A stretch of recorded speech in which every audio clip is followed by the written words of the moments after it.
संसद टीवी में आपका स्वागत है। मैं हूं प्रतिबिंब शर्मा। संसद के शीतकालीन सत्र का आज 11वां दिन है। सदन की कार्रवाई शुरू होने से पहले हम हाजिर हैं राज्यसभा और लोकसभा में आज होने वाले कामकाज का पूरा ब्यौरा लेकर हमारे खास कार्यक्रम संसद में आज के साथ। जी हाँ, हम आपको बताएंगे कि दोनों सदनों के एजेंडे में कौन कौन से महत्वपूर्ण कामकाज शामिल है। साथ ही समझेंगे क्या सत्ता पक्ष और विपक्ष की सदन के भीतर क्या रणनीति रहने वाली है। संसद के एजेंडे से जुड़ा हर अपडेट देने के लिए संसद भवन परिसर में मौजूद हैं हमारे संवाददाता अमरेंद्र गुप्ता, जो हमें लोकसभा से जुड़ा अपडेट देंगे, और अखिलेश सुमन, जो राज्यसभा से जुड़ा अपडेट हम तक पहुंचाने वाले हैं। स्टूडियो में हमारे साथ मौजूद हैं बीजेपी के माननीय लोकसभा सांसद सुरेश पुजारी जी। साथ ही हमारे साथ वरिष्ठ पत्रकार मनोज मिश्र भी मौजूद हैं। आप दोनों का बहुत बहुत स्वागत है संसद में। आज के एजेंडे को लेकर हम सबसे पहले नजर डाल लेते हैं सुर्खियों पर। लोकसभा में आज नियम 193 के तहत देश में मादक द्रव्यों के सेवन की समस्या और संबंध में सरकार की ओर से उठाए जा रहे कदमों पर शुरू हुई चर्चा को आगे बढ़ाया जाएगा। लोकसभा के एजेंडे में एक विधेयक राज्यसभा के संशोधन पर विचार करने और एक विधेयक विचार और पारित किए जाने के लिए सूचीबद्ध। सदन में निरसन और संशोधन विधेयक 2022 पर होगा विचार।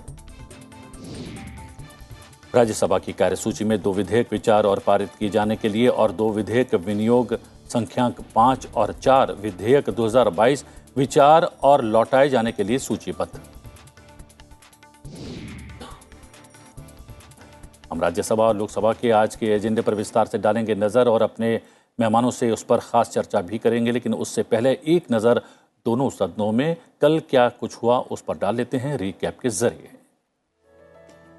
शीतकालीन सत्र के 10वें दिन यानी कि मंगलवार को लोकसभा में देश में मादक द्रव्यों के सेवन की समस्या पर आए ध्यानाकर्षण को नियम 193 में परिवर्तित किया गया। अब तक कुल 29 सदस्य इस चर्चा में हिस्सा ले चुके हैं। राज्यसभा में विनियोग संख्यांक 5 और संख्यांक 4 पर चर्चा पूरी हुई। वित्त मंत्री आज इसका जवाब देंगी। चर्चा में कल कुल 30 सदस्यों ने हिस्सा लिया। इसके साथ ही दोनों ही सदनों में सदस्यों ने लोकहित से जुड़े मुद्दों को उठाया। संसद के आज के एजेंडे की बात करें तो दोनों सदनों की कार्यसूची में अहम कामकाज शामिल है। सबसे पहले एक नजर डालते हैं आज लोकसभा में क्या है खास पर। लोकसभा में आज एक विधेयक विचार और पारित किए जाने के लिए सूचीबद्ध है। सदन में आज निरसन और संशोधन विधेयक 2022 पर चर्चा होगी। इसके साथ ही संविधान अनुसूचित जातियां और अनुसूचित जनजातियां आदेश दूसरा संशोधन विधेयक 2022 पर राज्यसभा से प्राप्त संशोधनों पर विचार किया जाएगा। लोकसभा में आज नियम 193 के तहत शुरू हुई चर्चा को आगे बढ़ाया जाएगा। मंगलवार को ध्यानाकर्षण के रूप में सदन में पेश हुए इस मुद्दे को नियम 193 के अधीन चर्चा में परिवर्तित किया गया था। सांसद हरसिमरत कौर बादल देश में मादक द्रव्यों के सेवन की समस्या और इस संबंध में सरकार की ओर से उठाए गए कदमों के विषय पर चर्चा की शुरुआत की थी।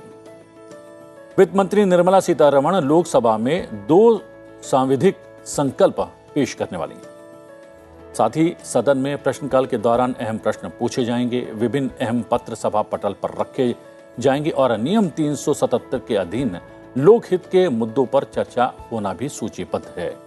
पंचायती राज मंत्री गिरिराज सिंह पंचायती राज मंत्रालय से संबंधित अनुदानों की मांगों पर वक्तव्य देंगे।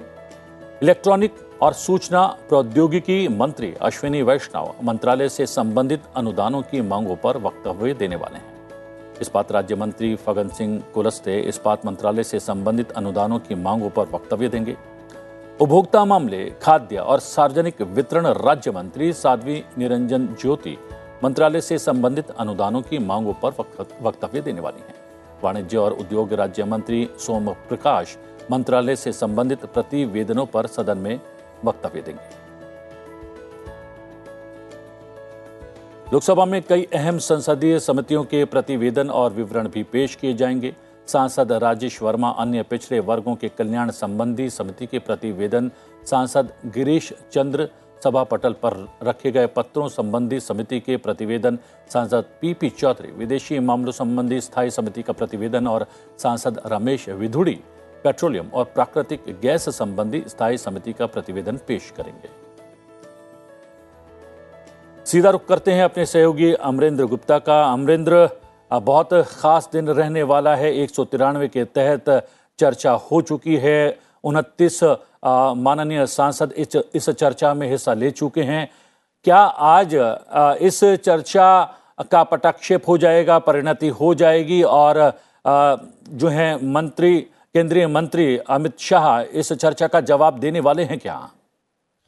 प्रतिबिंब शीतकालीन सत्र का आज 11वां दिन है और खासा अहम दिन माना जा सकता है। आज अगर लोकसभा की कार्यसूची में प्रश्नकाल के साथ साथ कई अहम मुद्दे लिस्टेड हैं, जिसमें बहुत सारी कमेटी जो पार्लियामेंट की कमेटी होती हैं उनकी रिपोर्ट्स टेबल होनी है। उसके अलावा निरसन जो अप्रचलित कानून हैं जो मतलब आउटडेटेड हो गए हैं उनको निरस्त करने के लिए एक बिल पर चर्चा होनी है। इसके अलावा छत्तीसगढ़ में एसटी की कुछ जातियों को सूचीबद्ध करने के लिए भी जो राज्यसभा से संशोधन आए उस पर विचार किया जाना है। इसके अलावा नियम 377 के तहत भी चर्चा होनी है। लेकिन जो 193 के तहत जो कल एक कॉलिंग अटेंशन आया था, जिसमें हरसिमरत कौर बादल ने पूरे देश में जिस तरह से मादक पदार्थों का बढ़ता सेवन और उसके दुष्परिणाम को देखते हुए सरकार किस तरह के उपाय कर रही है, इस पे नियम 193 के तहत एक अहम चर्चा देखी गई। और जिस तरह आपने बताया कि माननीय कई सांसदों ने, तकरीबन 29 सांसदों ने इस चर्चा में भाग लिया। सबसे बड़ी बात यह थी, जिस समय कॉलिंग अटेंशन पर चर्चा को लाया गया था तो माननीय लोकसभा अध्यक्ष ओम बिरला जी ने साफ तौर पर कहा कि एक अहम मुद्दा है, इसलिए हम इसको 193 के तहत परिवर्तित कर रहे हैं। और एक अच्छी बात यह देखने को मिलेगी, कल जो चर्चा हुई उसमें पक्ष विपक्ष सभी दलों के सांसदों ने पुरजोर तरीके से एक मत होकर यही कहा कि हमें किसी तरह से भारत को नशा मुक्त बनाना है। चर्चा में सबसे पहले जब हरसिमरत कौर बादल बोल रही थी, क्योंकि उन्होंने ही कॉलिंग अटेंशन लाया था, तो उन्होंने बोलते हुए कहा कि पंजाब, जिस तरह से पंजाब की एक छवि रही है, पंजाब ने आज़ादी के आंदोलन से लेकर सिखों ने बढ़ चढ़ का हिस्सा लिया, लेकिन आज उन्होंने कहा कि पंजाब को एक बुरी नज़र लग गई है। जिस तरह से पंजाब में बढ़ता हुआ नशा का व्यापार है और जिस तरह से पंजाब को लेकर नशे की बात होती रही, तो उन्होंने उस पर चिंता जताई है। इसी तरह से कांग्रेस के सांसद औजला जो हैं, उन्होंने भी एक अहम टिप्पणी करते हुए कहा कि आज पक्ष विपक्ष को मिलकर इस पर चर्चा करनी चाहिए, क्योंकि एक अहम मुद्दा है। देश में जिस तरह की नशे की आदतें बढ़ रही हैं और खासकर युवा इससे प्रभावित हो रहे हैं, तो इस पर चर्चा करने की जरूरत है। एक अच्छी बात बीजेपी के सांसद मुंबई महाराष्ट्र से गोपाल चिन्ह शेट्टी ने कहा कि जिस तरह से भारत लगातार हर मुद्दे को लेकर चर्चा किया है और कई सारे मुद्दों पर चर्चा करने के बाद हमने देश में एक अलग नई पहल की है। जिस तरह से अगर भारत में अगर टीवी मुक्त भारत की बात की जाए तो उस पर काम हुआ।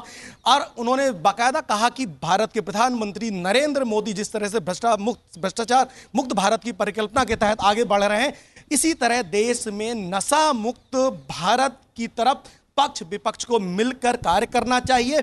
सरकार कई सारे पहलुओं पर चर्चा का जवाब देने को तैयार है। इसके अलावा मैं आपको बताऊं, मैंने कहा कि विभिन्न दलों के सांसद, अगर मैं बात करूं जेडीयू के सांसद अमरेंद्र, माननीय सांसद बीजेपी के यहां पर हमारे साथ मौजूद हैं, वरिष्ठ पत्रकार मनोज मिश्र भी मौजूद हैं। उनसे एक एक टिप्पणियां ले लेते हैं अभी तक की कार्रवाई की और आज क्या कुछ होने वाला है। सुरेश पुजारी जी, लोकसभा के भीतर देखा जाए तो जो है ट्रैक पर है, कहीं ना कहीं चर्चा भी और अलग अलग विधेयक भी पारित किए गए, पास भी हुए हैं और प्रश्नकाल में महत्वपूर्ण प्रश्न पूछे गए हैं और शून्यकाल के दौरान माननीय सांसदों को ज्यादा से ज्यादा अवसर देने का प्रयास किया गया है। आप अभी तक की कार्रवाई को, आज 11 दिन है, किस तरीके से देखते हैं? देखिए, मैं यही टिप्पणी करना चाहूँगा कि बहुत सारे सेशंस के बाद ये एक ऐसा सेशन है 10 दिन का कामकाज समाप्त हो गया और उसमें कोई रुकावट नहीं हुई और कोई कामकाज बंद होने का अवसर भी नहीं आया। तो that is the brightest part of the proceeding in the house in this winter session of parliament. तो उसमें रुकावट होने से क्या होता है, समय नष्ट होता है और हम लोग जो आए हैं उसमें चर्चा में पार्टिसिपेट करने के लिए, सुनने के लिए, बोलने के लिए, उसमें रुकावट पैदा होता है। वी आर ग्रेटफुल टू तो the entire member of parliament cutting across the party line, इस बार कोई रुकावट नहीं हुआ और वही उम्मीद करेंगे कि बाकी का कामकाज भी ठीक ठाक चले।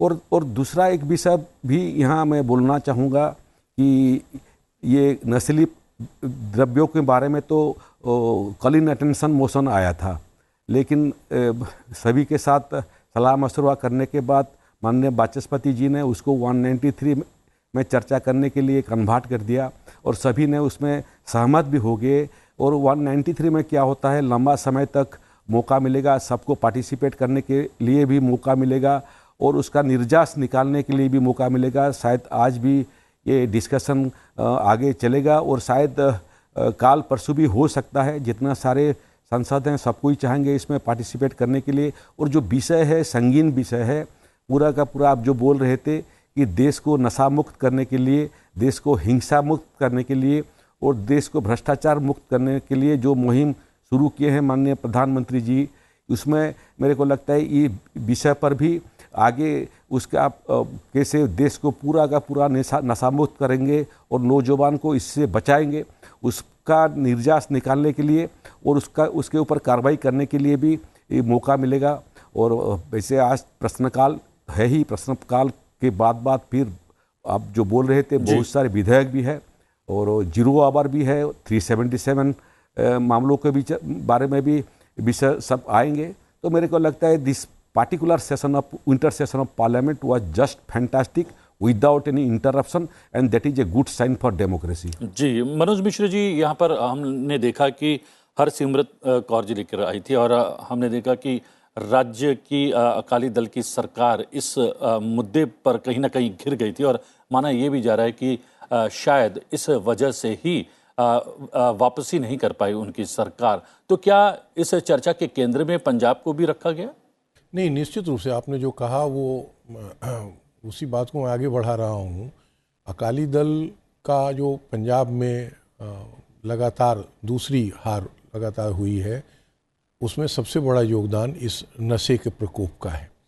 और मेरा मानना है कि अगर संकल्प की और उनके काम करने की क्षमता से हम सब बार बार वो साबित किए हैं, जैसे इम्तहान में बच्चा पास होता है वैसे बार बार उन्होंने साबित किया है। कोरोना काल में 2 साल में उन्होंने असंभव को संभव कर दिखाया। मेरा मानना है कि ये बड़ा टास्क है और ये नशा मुक्त करना, अगर प्रधानमंत्री संकल्प लें, संकल्प लिया है उन्होंने और उनके सहयोगी और सभी राज्यों की सरकारें अगर ये संकल्प लें तो निश्चित रूप से भारत को हम नशा मुक्त कर सकते हैं। और ये एक दिन का काम नहीं है, इसके लिए बड़ी दृढ़ संकल्प और सभी दलों के नेताओं और हर वर्ग का सहयोग चाहिए और ये एक जन अभियान बनेगा। मुझे लग रहा है जिस तरह की चर्चा कल मैंने भी कुछ सुनी तो उसमें मुझे उत्साह लगा कि हर दल के लोग, केवल भाजपा के नहीं या अकाली दल के ही नहीं, हर दल के लोगों ने इस बात को दोहराया है। और मुझे लग रहा है ये युवा वर्ग को बर्बाद करने का सबसे बड़ा षड्यंत्र है, चाहे जिसका हो, अंतर्राष्ट्रीय हो या भ्रष्टाचार। लेकिन माना जा रहा है कि शायद ये सीमा पार से ऐसी कोशिशें की जा रही हैं और आजकल तो ड्रोन के जरिए कोशिशें की जा रही हैं। जी बिल्कुल, ये असल में आतंकवाद का ही एक अलग तरह से रूप है। जैसे पहले सीमावर्ती राज्यों में दूसरे तरह से हथियार भेज के, आतंकवादी भेज के देश को बर्बाद करने की कोशिश की गई, जिसको भारत ने मजबूती से जिसका सामना किया और जवाब दिया। अब ये दूसरा तरीका अपनाया जा रहा है जिसमें युवा शक्ति को बर्बाद किया। और जैसा अभी पुजारी जी बता रहे हैं, निश्चित रूप से ये बाकी सत्रों के मुकाबले जो पिछले कुछ सत्र बीते हैं उसमें यह बेहतर सत्र है। थोड़ा बहुत इंटरप्शन आ रहा है, लेकिन आम तौर से उतना होना भी चाहिए। लगे कि यहाँ संसद चल रही है, लेकिन चर्चा हो रही है। और जिस तरह से ये नशे पर चर्चा, नशा मुक्त करने पर चर्चा हो रही है, ये सार्थक बहस है। और मेरा मानना है कि हमारे जैसे पत्रकार या समाज के लोगों को बढ़ चढ़ के इस मुहिम का समर्थन करना चाहिए। चलिए अपने दर्शकों को बताते हैं कि आज राज्यसभा के एजेंडे में क्या कुछ खास रहने वाला है। राज्यसभा में आज 2 विधेयक विचार और लौटाए जाने के लिए पेश किए जाएंगे। ये विधेयक हैं विनियोग संख्यांक 5 विधेयक 2022 और विनियोग संख्यांक 4 विधेयक 2022। इन विधेयकों पर चर्चा पूरी हो गई थी। आज वित्त मंत्री निर्मला सीतारमण उच्च सदन में इसका जवाब देंगी। इसके साथ ही सदन में संविधान अनुसूचित जनजातियां आदेश दूसरा संशोधन विधेयक 2022 और समुद्री जल दस्युता रोधी विधेयक विचार और पारित किए जाने के लिए पेश किया जाएगा। इसके साथ ही सदन में प्रश्नकाल के दौरान अहम प्रश्न पूछे जाएंगे। नियम 377 के अधीन सदस्य लोकहित से जुड़े मुद्दों को उठाएंगे और सभा पटल पर अहम पत्र भी रखेंगे। वित्त मंत्री निर्मला सीतारमण उच्च सदन में 2 सांविधिक संकल्प पेश करने वाली हैं। संसदीय कार्य राज्य मंत्री वी मुरलीधरन अन्य पिछड़ा वर्गों के कल्याण संबंधी समिति के निर्वाचन हेतु प्रस्ताव सदन में पेश करेंगे। पंचायती राज मंत्री गिरिराज सिंह पंचायती राज मंत्रालय से संबंधित अनुदानों की मांगों के बारे में वक्तव्य देंगे। ग्रामीण विकास राज्य मंत्री साध्वी निरंजन ज्योति मंत्रालय से संबंधित अनुदानों की मांगों के बारे में वक्तव्य देंगी। उच्च सदन में विभिन्न प्रतिवेदन और विवरण पेश किए जाना भी सूचीबद्ध है। सांसद पंकज चौधरी संविधान के अनुच्छेद 151 के खंड 1 से संबंधित प्रतिवेदन सदन में पेश करेंगे। सांसद डॉक्टर भागवत किशन राव कराड़ नियंत्रक महालेखा परीक्षक अधिनियम 1971 से संबंधित प्रतिवेदन सदन में पेश करेंगे। सांसद डॉक्टर तंबी दुरै सरकारी आश्वासनों संबंधित समिति का प्रतिवेदन, सांसद अब्दुल वहाब विदेशी मामलों संबंधी स्थायी समिति का प्रतिवेदन, सांसद राम भाई हरजी भाई मोकरिया पेट्रोलियम और प्राकृतिक गैस संबंधी स्थायी समिति का प्रतिवेदन और सांसद गीता उर्फ चंद्र प्रभा अन्य पिछड़ा वर्गों के कल्याण संबंधित समिति के प्रतिवेदन पेश करने वाली है। सीधा रुख करते हैं अपने सहयोगी अखिलेश सुमन का। अखिलेश, अभी तक देखा जा रहा था कि राज्यसभा की कार्यवाही भी सुचारू रूप से चल रही थी, लेकिन कल एक गतिरोध देखने को मिला कुछ समय के लिए, और गतिरोध भी कहीं ना कहीं सत्ता पक्ष की तरफ से देखने को मिला। ऐसा कम ही देखने को मिलता है सदन के भीतर। आमतौर पर गतिरोध के लिए सीधे तौर पर जिम्मेदार विपक्ष को ठहराया जाता है, लेकिन जिस तरीके से मल्लिकार्जुन खड़गे जी ने एक टिप्पणी की थी उसको लेकर गतिरोध पैदा हो गया। निश्चित तौर पे प्रतिबिंब जो कल का जो गतिरोध था सच में हम सब के लिए भी थोड़ा सा आश्चर्यजनक था, और उसका कारण बाद में समझ में आया। कारण यही था कि कांग्रेस अध्यक्ष मल्लिकार्जुन खड़गे जो राज्यसभा में विपक्ष के नेता भी हैं, उनके एक बयान पे जो स्वतंत्रता संघर्ष के दौरान जो आंदोलनों में कैसे लोगों ने शरीक किया, इस बारे में एक बयान उन्होंने अलवर में दिया था, और उसी बयान में कुछ ऐसी टिप्पणियां की थी जिसे लेकर सत्ता पक्ष के लोग उत्तेजित थे, और उन्होंने उनसे क्षमा मांगने की और उसे वापस लेने की, उस तरह के बयान को काफ़ी पुरजोर तरीके से मांग की। और यहाँ तक कि जो लोग राज्यसभा में जो नेता सदन है पीयूष गोयल, उन्होंने भी इसका समर्थन किया और उन्होंने भी मांग की। तो एक काफ़ी नोकझोंक वाला वातावरण था, और बीच में हालांकि जो सभापति हैं राज्यसभा के सभापति जगदीश धनखड़ जी, उन्होंने हस्तक्षेप किया और उन्होंने इस बात को बताया कि मल्लिकार्जुन खड़गे का जो बयान था वो सदन के बाहर का बयान था, और सदन के बाहर के किसी बयान को सदन में बहस का मुद्दा नहीं बनाया जा सकता है। तो इस बात पे निश्चित तौर पे जाकर मामला शांत हुआ, और धनखड़ जी ने यह भी कहा कि देखिए, जो सत्ता पक्ष के लोग हैं या विपक्ष के लोग हैं, दोनों पक्ष के नेताओं की अपनी अपनी जिम्मेदारी होती है कि अपने अपने जो सदस्य हैं उनको शांत करें। उन्होंने खासतौर पे पीयूष गोयल जो सत्ता पक्ष के नेता हैं उन्हें भी कहा, और मल्लिकार्जुन खड़गे जो विपक्ष के नेता हैं उन्हें कहा। तो इन सारे चीज़ों को देखने के बाद अंत में निश्चित तौर पे वो मामला शांत हुआ। हालांकि कांग्रेस ने बाद में सदन से वॉकआउट किया, और उस वॉकआउट करने में इसके अलावा जो वो लगातार एक मुद्दा उठा रहे हैं 267 का, उस मुद्दे पे उन्होंने वॉकआउट किया। हालांकि विपक्ष के अन्य सदस्य बने रहे और वे इन मुद्दों को उठाते रहे। निश्चित तौर पे एक स्थिति है जो आज भी देखना पड़ेगा कि किस तरह से होगा। लेकिन आज जो मुझे जानकारी मिल रही है कि विपक्ष के नेताओं की अभी 10 बजे बैठक हो रही है मल्लिकार्जुन खड़गे के ही कमरे में, और एक जो निर्णय लिया जाना है, जो हमें पता चला है कि वो एक सांकेतिक तौर पे महात्मा गांधी की मूर्ति के सामने जाएंगे, वो एक अपना प्रतिरोध प्रकट करेंगे कि उन्हें रक्षा सुरक्षा से संबंधित मामले को राज्यसभा में उठाने की अनुमति नहीं दी जा रही है, और उसके बाद वे फिर 0 आवर में शामिल होंगे। प्रतिबिंब 0 आवर में जहां तक कि मुझे पता चला है कि 15 ऐसे मुद्दे हैं जिन पे 0 आवर में लोगों ने अपने अपने नाम दिए हैं, उठाने की अनुमति मांगी है।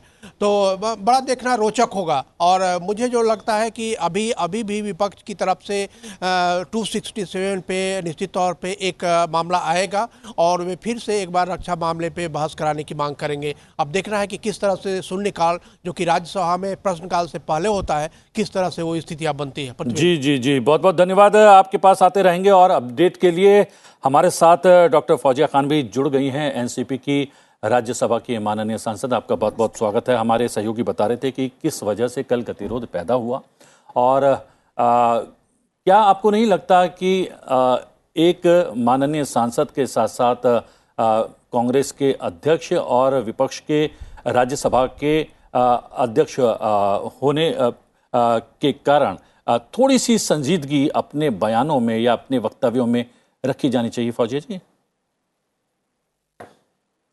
देखिए, अगर बयान सभागृह के बाहर हो,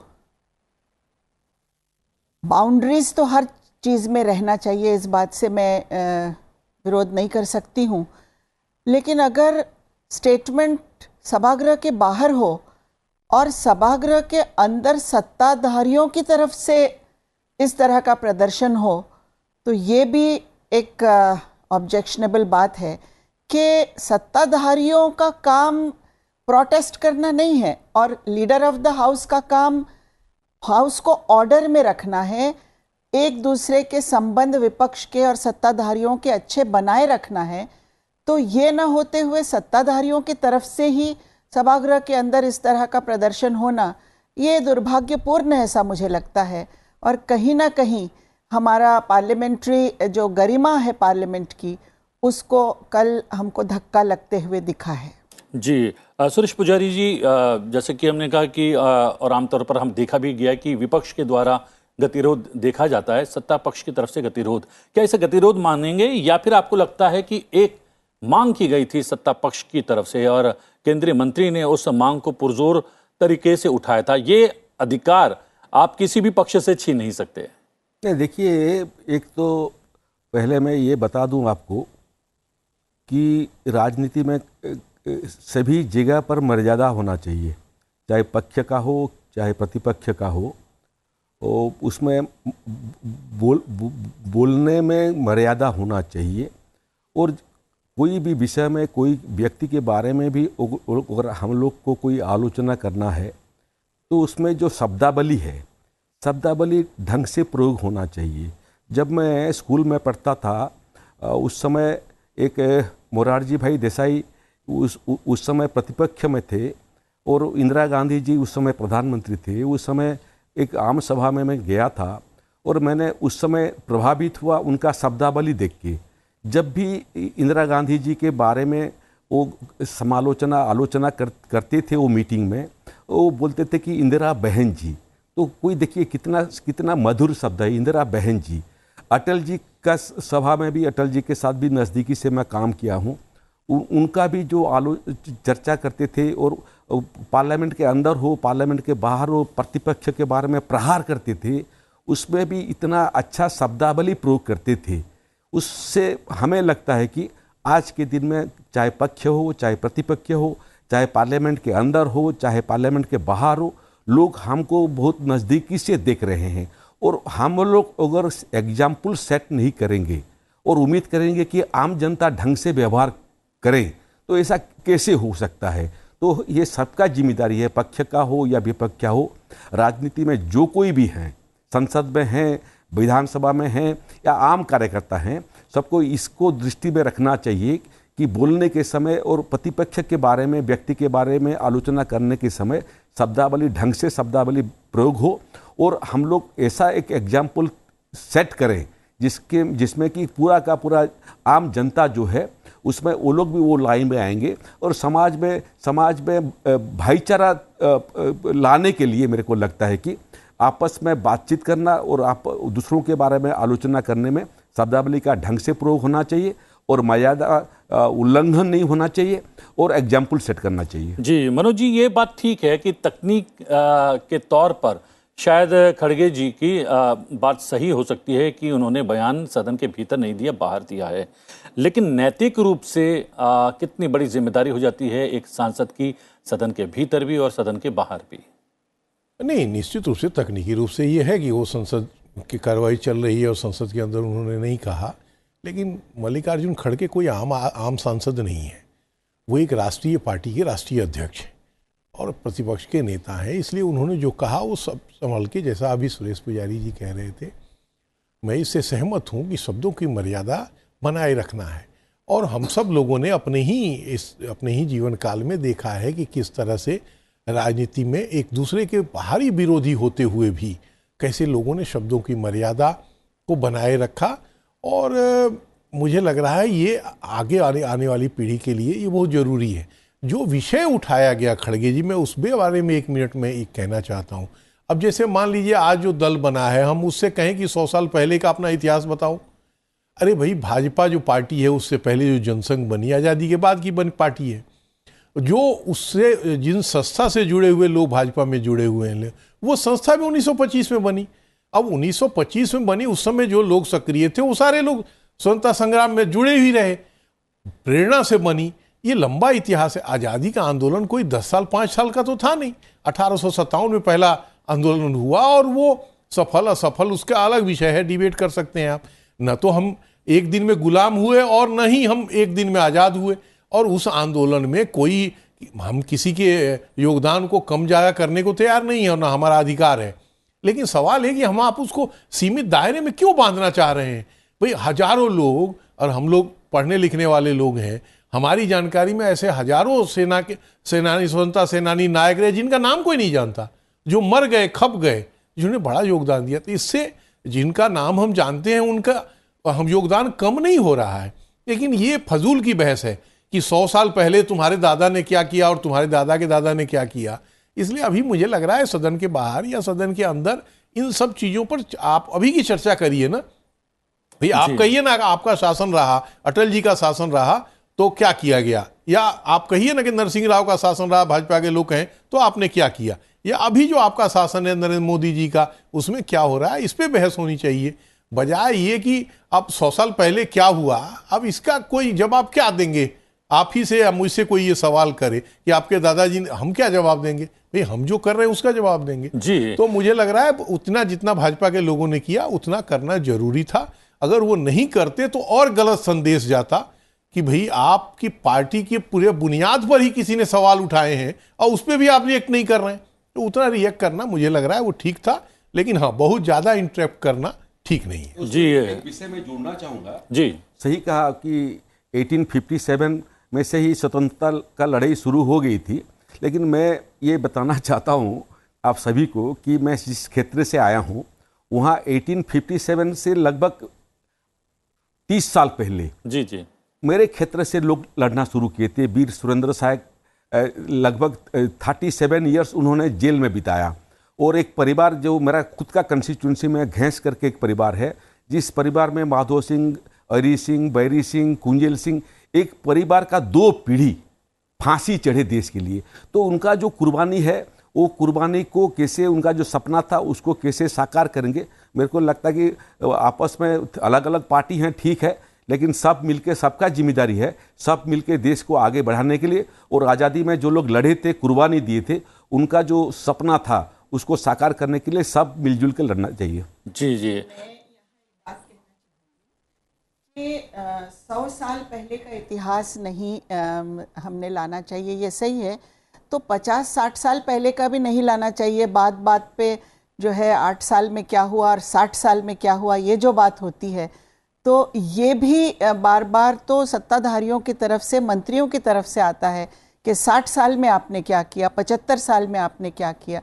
मुझे लगता है ये सारी चर्चा पे अब पूर्ण विराम पढ़ना चाहिए। जी जी आपसे एक टिप्पणी जो है वो रह गई थी कि लेकिन अभी तक की कुल मिलाकर जो है सदन की कार्रवाई बहुत सुचारू रूप से चल रही थी जी, तो ये संभावना बनी रहेगी आज भी। बात कर लेते हैं लोकसभा की। लोकसभा में आज देश में मादक द्रव्यों के सेवन की समस्या और इस संबंध में सरकार की ओर से उठाए गए कदमों की और उनका ध्यान आकर्षित किए जाने के मुद्दे पर कल से शुरू हुई चर्चा को आगे बढ़ाया जाएगा। ध्यानाकर्षण के तौर पर लाया गया ये विषय नियम 193 में परिवर्तित कर दिया गया था। इसकी शुरुआत सांसद हरसिमरत कौर बादल ने की थी। इस विषय पर केंद्रीय गृह मंत्री जवाब देंगे। अब तक इस विषय पर 29 सांसदों ने अपनी बात रखी है। लोकसभा में आज निरसन और संशोधन विधेयक 2022 विचार और पारित किए जाने के लिए पेश होगा। केंद्रीय कानून और न्याय मंत्री किरेन रिजिजू इसे 19 दिसंबर को सदन में पेश कर चुके हैं। इस विधेयक के जरिए पुराने और अप्रचलित कानूनों को निरस्त किया जाएगा। इस प्रकार के विधेयक सदन में साल 2014 से पेश किए जा रहे हैं। इस विधेयक से पहले अब तक 7 ऐसे विधेयक सदन में पेश और पारित किए जा चुके हैं। अमरेंद्र हमारे सहयोगी लगातार हमारे साथ जुड़े हुए हैं। अमरेंद्र, 2 विधेयक हैं और अगर बात करें निरसन और संशोधन विधेयक 2022 की, कितना महत्वपूर्ण है? क्योंकि हम देख रहे हैं मोदी सरकार लगातार जो कानून अभी प्रचलन में नहीं है, किसी लाभ हानि में भी उनका कोई सहयोग नहीं है, ऐसे तमाम कानूनों को निरस्त कर रहे हैं। तो इस कानून को लेकर, इस विधेयक को लेकर क्या कुछ कहना है?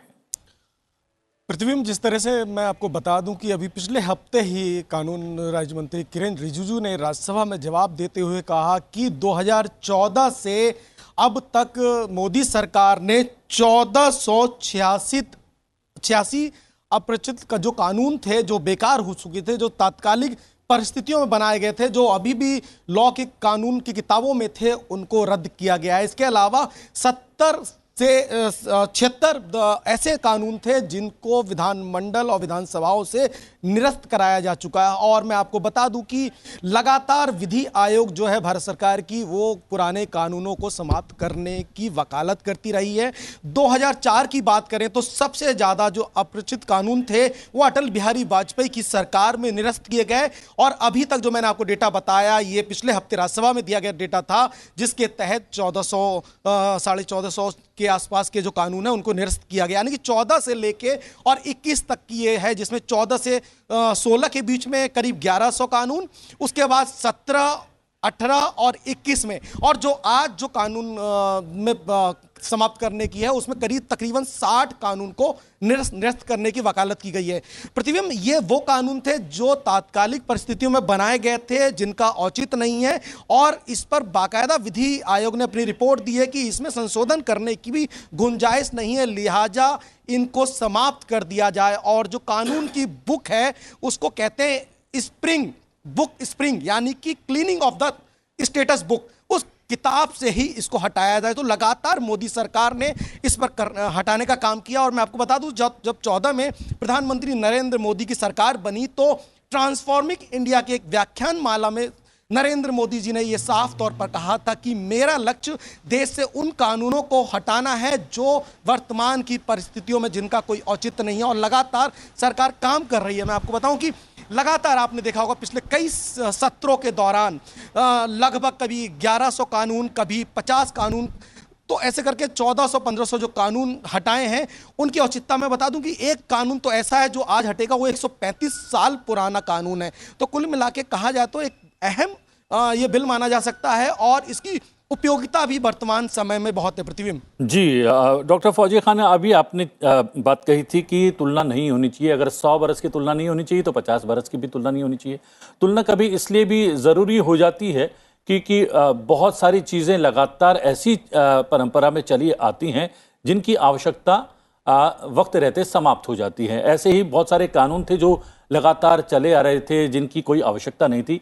हम आम व्यक्तियों की देख लें तो गजेटेड ऑफिसर से उसको अटैच करवाना पड़ता था, अपने डॉक्यूमेंट्स अलग अलग जगह पर जाना पड़ता था। बेकार की सरदर्दी थी जिसकी कोई आवश्यकता नहीं थी। जिस प्रमाण पत्र को सरकार अपनी मोहर लगाकर आपको प्रदान कर रही है, उस पर किसी और की मोहर लगाना क्या आवश्यक है? तो जो निरस्त करने के लिए ये कानून लाया जा रहा है, कितना महत्वपूर्ण है? मुझे लगता है बहुत महत्वपूर्ण है। ये एक स्वागतार्ह कदम है, होना चाहिए, क्योंकि कानून खुद जो है एक डायनामिक इंस्टीट्यूशन है। नए कानून आते रहना चाहिए, और अगर वो उसकी कोई उपयोगिता नहीं हो तो वो निरस्त भी होनी चाहिए। मैं स्वागत करती हूँ कि इस तरह का एक कदम उठाया गया, और जो है नए भी अकॉर्डिंग टू जो न्यू चेंजेस जो आ रहे हैं हमारी लाइफ में, उसके लिए नए भी कानून आ रहे हैं। तो मैं मोदी सरकार को इसके लिए बधाई देती हूं कि जी। ये कदम उन्होंने उठाया है। सुरेश पुजारी जी, जो डॉक्टर फौजिया हैं वो राज्यसभा के माननीय सांसद हैं और ये लोकसभा के भीतर ये विधेयक लाया जाने वाला है।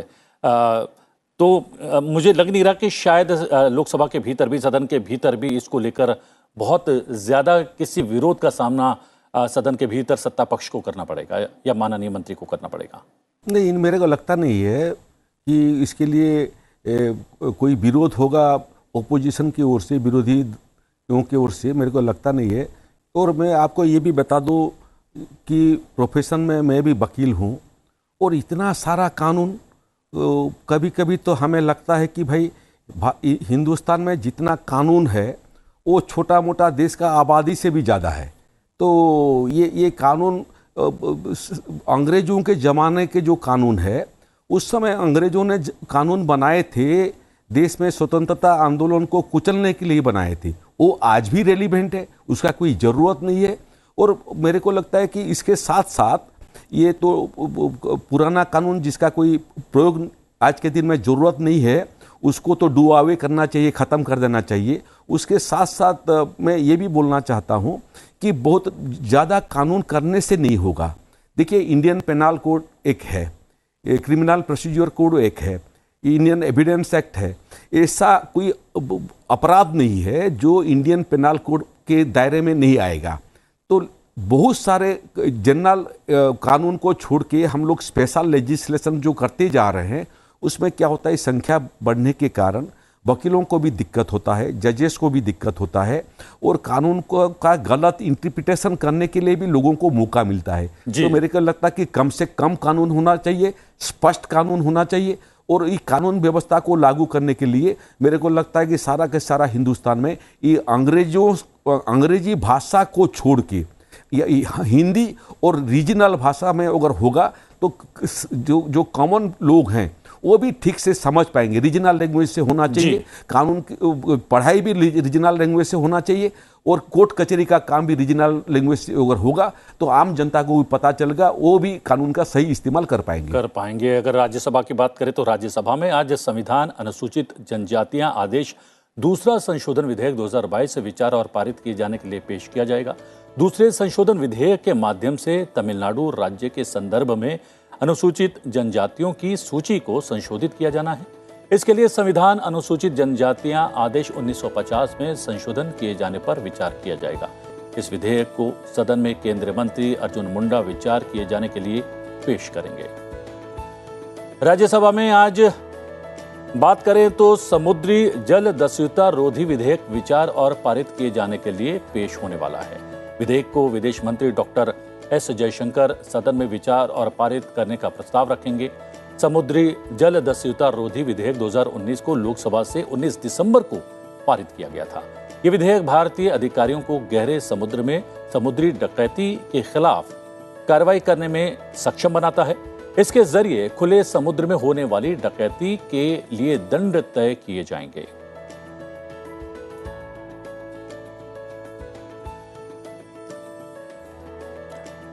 जी हाँ, बहुत महत्वपूर्ण विधेयक हैं और यहाँ पर हमारे साथ डॉक्टर फौजिया खान लगातार हमारे साथ बनी हुई हैं। ये जल दस्युता रोधी विधेयक 2019 समुद्र के भीतर कितनी ताकत देगा रक्षा को लेकर हमें?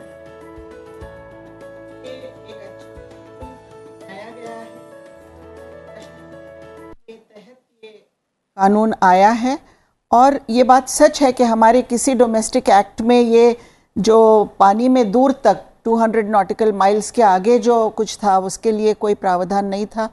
तो बहुत उपयुक्त ऐसा कानून ये रहेगा और स्टैंडिंग कमेटी के पास जाकर इंटर मिनिस्टीरियल डिस्कशंस के बाद ये लाया गया। तो इस पे इलैबोरेट डिस्कशन भी हुए हैं, लोकसभा में भी ये पारित हुआ है। मुझे लगता है राज्यसभा में भी इस कानून का स्वागत ही होगा और ये ज़रूरी है क्योंकि हमारे जो लोग हैं, हमारे अपने सिटीजन्स हैं इंडिया के, इनकी सुरक्षा के लिए अगर वो पायरेट्स, ये तो एंशिएंट ट्रेडिशन है पायरेट्स का, पायरेट्स इंटरनेशनल हो डोमेस्टिक हो जो भी हो, उनको अक्यूज्ड को पकड़ना, उनको सज़ा देना ये बहुत आवश्यक है। और मुझे लगता है कि इसके लिए कुछ गाइडलाइंस भी आने चाहिए क्योंकि जो अगर 200 नॉटिकल माइल्स के आगे हम अगर पकड़ने जाएंगे किसी को तो वो कोई बहुत आसान काम नहीं है। आज हमारे लैंड में, एयर में बहुत सारे सिक्योरिटी मेजर्स है। उसी तरह जिस तरह लैंड पर हम जब कार में ट्रैवल करते हैं तो हम अपनी रिस्पॉन्सिबिलिटी भी, हमारा कानून हमको गाइडलाइंस देता है कि सीट बेल्ट पहनो, एयर बैग रहो।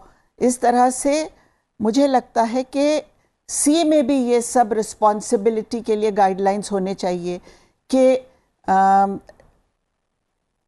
कैमरा हो, रेडियो हो या जीपीएस सिस्टम हो जिससे हम जल्द पहुंच सके वहां पर मदद करने के लिए। कोस्ट गार्ड्स के पास जो है वो अपग्रेडेड सिस्टम हो, तो इस तरह के भी जरूरी यानी कि कानून तो तब काम करेंगे जब कारगर होगा, जब आप अपराधियों को पकड़ पाएंगे। अपराधियों पर लगाम लगाने के लिए, अपराधियों को पकड़ने के लिए ही मैं मेजर्स बता रही हूँ। जी, बिल्कुल ठीक बात है, आसान हो। जी जी जी।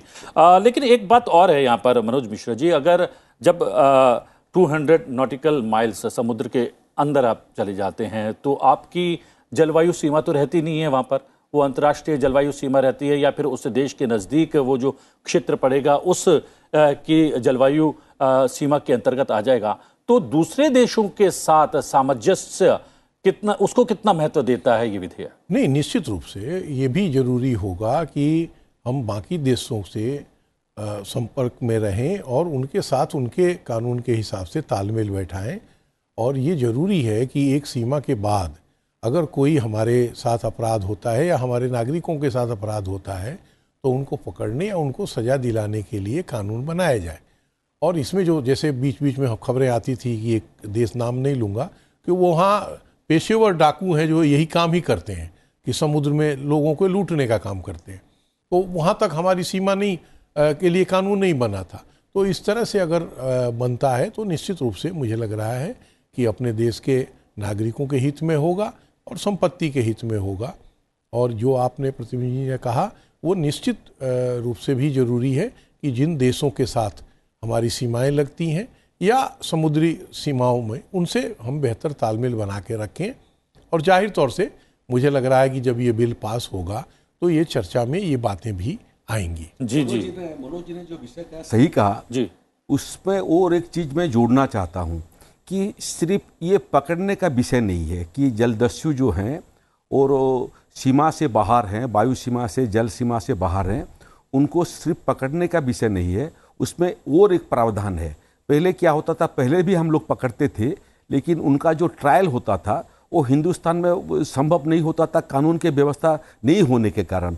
इसमें जो व्यवस्थाएं हैं, इस व्यवस्था को लेके हम लोग सिर्फ उनको पकड़ेंगे नहीं, उनको एक्स्ट्राडिक्शन करके हिंदुस्तान ले आ पाएंगे और हिंदुस्तान में उनका ट्रायल हम लोग कर पाएंगे। उसका भी प्रावधान ये एक्ट में है। जी, और समय ये कह रहा है कि आपको निकलना होगा संसद की कार्रवाई में सम्मिलित होने के लिए। सुरेश पुजारी जी, आपने समय निकाला, बहुत सारी बिंदुओं पर प्रकाश डाला। डॉक्टर फौजिया खान, थोड़ा सा आप विलंब से आई लेकिन आप चर्चा में सम्मिलित हुई, बहुत बहुत धन्यवाद आपका। और मनोज मिश्रा जी, आप भी सदन की कार्रवाई को कवर करने के लिए सदन के भीतर जाने वाले हैं, आप तीनों का बहुत बहुत धन्यवाद। हमारे सहयोगी अखिलेश सुमन लगातार हमारे साथ जुड़े हुए हैं। अखिलेश, यहाँ पर दो विधेयकों की चर्चा हो रही है। एक की हमने माननीय अपने पैनलिस्ट से बात कर ली है, लेकिन अगर बात की जाए राज्यसभा में आज संविधान अनुसूचित जातियां आदेश दूसरा संशोधन विधेयक 2022 विचार और पारित किए जाने के लिए पेश किया जाएगा। ये अगर विधेयक की बात की जाए तो तमिलनाडु के संदर्भ में खासा महत्व रखता है। क्या कहना है इस विधेयक को लेकर? देखिए प्रतिबिंब, अभी कुछ दिन पहले उत्तर प्रदेश की जो कई जातियां हैं जो शेड्यूल कास्ट कैटेगरी में थी, उन्हें शेड्यूल ट्राइब कैटेगरी में लाने के लिए एक बिल आया था जो सर्वसम्मति से पास हुआ। उसी तरह से तमिलनाडु से आज एक बिल आएगा जिसमें कि 2 जातियां हैं जो तमिलनाडु की, उन्हें शेड्यूल ट्राइब कैटेगरी में डालने की बात है। तो देखिए, निश्चित तौर पे इस तरह के जब मामले आते हैं तो किसी का विरोध नहीं होता, क्योंकि आमतौर पे ये जो होता है कुछ लोगों के वेलफेयर के रूप में आता है।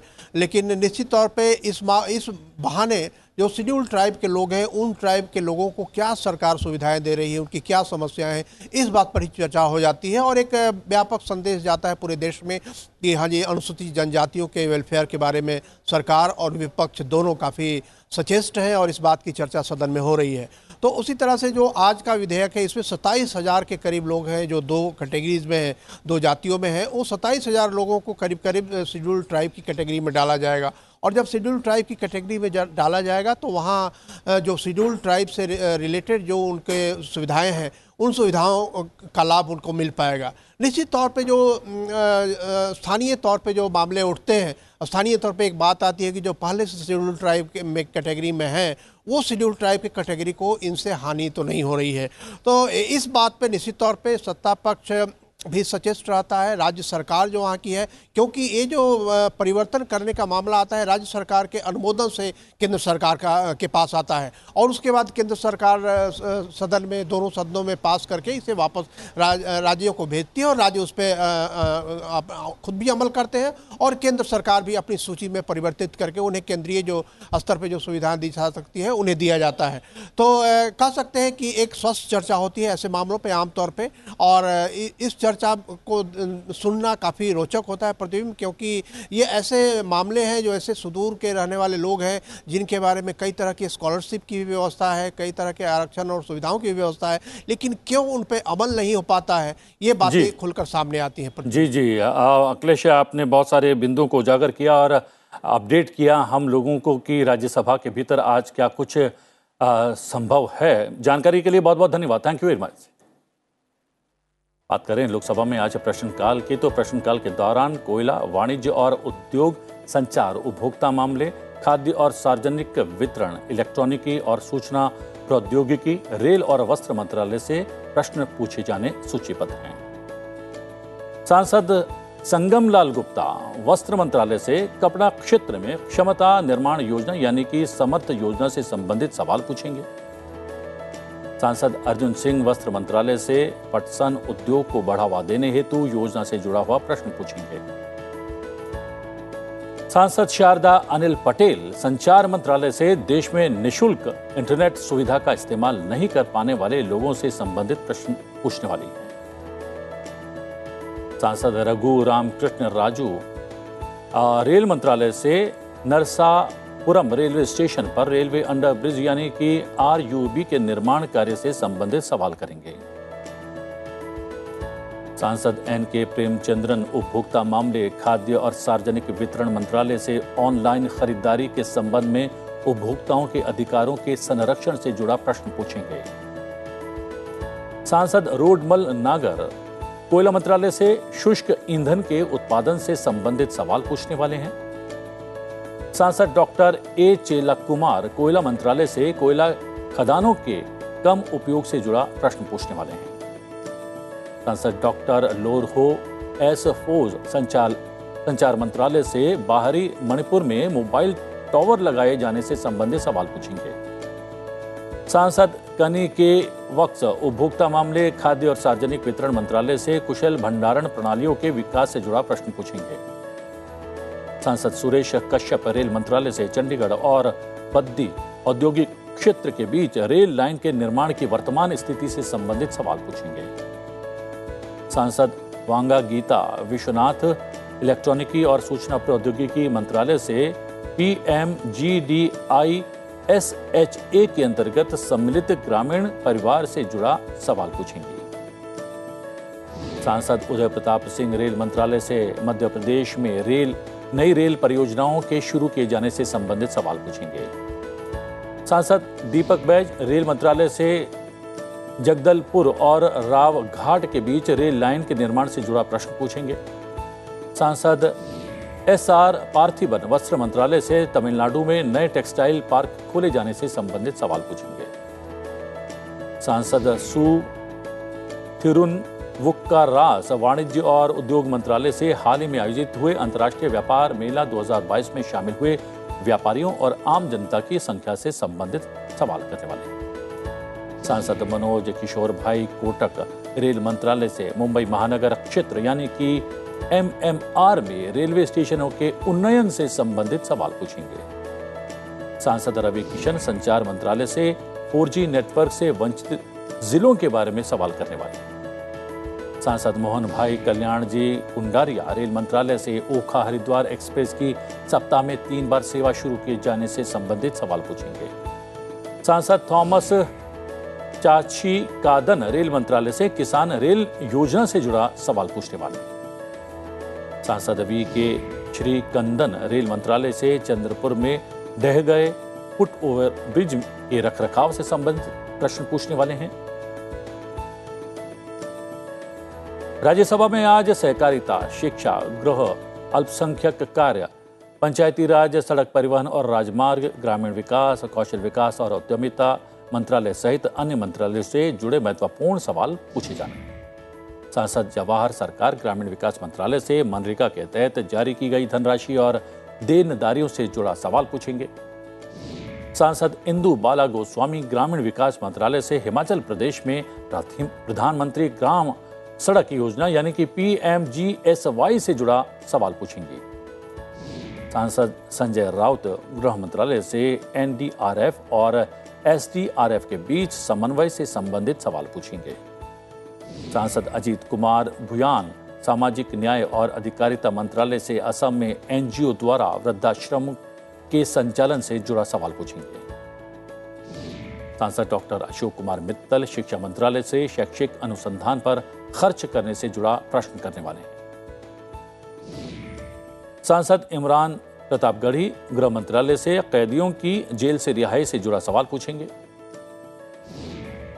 सांसद विजयपाल सिंह तोमर कौशल विकास और उद्यमिता मंत्रालय से कौशल विकास केंद्र से जुड़ा सवाल पूछने वाले हैं। सांसद NR इल्लांगो शिक्षा मंत्रालय से NEP के माध्यम से प्रस्तावित परिवर्तनों का प्रभावी कार्यान्वयन इससे जुड़ा सवाल करने वाले हैं। सांसद गीता उर्फ चंद्रप्रभा सहकारिता मंत्रालय से डेयरी सहकार योजना से जुड़ा प्रश्न पूछेंगी। सांसद पवित्र मार्गरेरिटा सड़क परिवहन और राजमार्ग मंत्रालय से नेक व्यक्तियों को मौद्रिक पुरस्कार प्रदान किया जाने संबंधित सवाल पूछेंगे। सांसद बलबीर सिंह सड़क परिवहन और राजमार्ग मंत्रालय से राजमार्गों पर दोषपूर्ण जल निकासी प्रणाली से जुड़ा सवाल करेंगे। सांसद मनोज कुमार झा महिला एवं बाल विकास मंत्रालय से कुपोषण और वैश्विक भूख सूचकांक से जुड़ा सवाल पूछने वाले हैं। सांसद डॉक्टर सस्मित पात्रा सहकारिता मंत्रालय से देश में प्राथमिक कृषि ऋण समितियों का कार्य निष्पादन से जुड़ा सवाल पूछेंगे। सांसद हरनाथ सिंह यादव सड़क परिवहन और राजमार्ग मंत्रालय से देश में सड़क नेटवर्क का उन्नयन और विस्तार से जुड़ा सवाल पूछने वाले हैं। सांसद KR सुरेश रेड्डी सड़क परिवहन और राजमार्ग मंत्रालय से स्वर्णिम चतुर्भुज राजमार्ग पर EV स्वैपिंग स्टेशनों की स्थापना से जुड़ा सवाल पूछेंगे। फिलहाल संसद में आज में इतना ही। अब से कुछ देर में लोकसभा और राज्यसभा की कार्रवाई शुरू होने जा रही है। संसद टीवी लोकसभा पर आप लोकसभा और संसद टीवी राज्यसभा पर आप राज्यसभा की कार्रवाई का सीधा प्रसारण देख सकते हैं। तो बने रहिए संसद टीवी के साथ। मुझे आज्ञा दीजिए। नमस्कार।